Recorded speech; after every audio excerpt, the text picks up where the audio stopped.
My name's Aaron, and I'm really excited to share with you guys. I've been a behind-the-chair stylist for 15 years now. Jump forward 10 years from that, I decided to leave the salon that I was at, and I looked at the landscape of San Diego, and it was a very easy choice of who I wanted to work with, and luckily they welcomed me with open arms, and one of the first things I said to them was that I was really interested in becoming an educator. I've been spending a lot of time with DJ, and he's given me the platform to be able to share with you guys, so I'm super appreciative of that. But also another thing that I had said to him early on was that I really wanted to learn about texture and getting comfortable with it. I had dabbled a little bit, but I wasn't totally engrossed in it.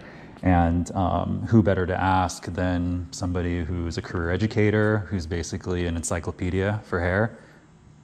You guys know what an encyclopedia is? Right. I find as hairstylists, a lot of times we get kind of stuck in this box of doing things one way.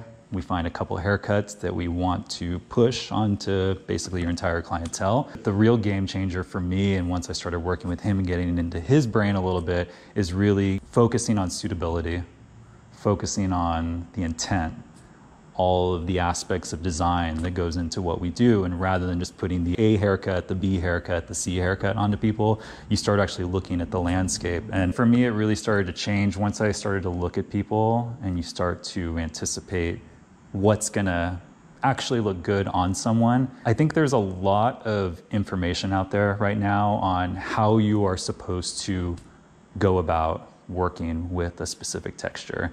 And I think a really popular thing right now is working everything dry in its natural state. And we'll do that, but what I aim to do is actually challenge you guys a little bit and challenge your perception of how you work with hair, and just understand, that we're looking at the big picture. We want to know the what, the why, the how, the when, but most importantly, what ifs. What if I do it this way? What if I do it that way? We're going to basically work not only shapes wet, but we're going to work them dry as well. So I'm going to try and give you a lot of different tools to work with.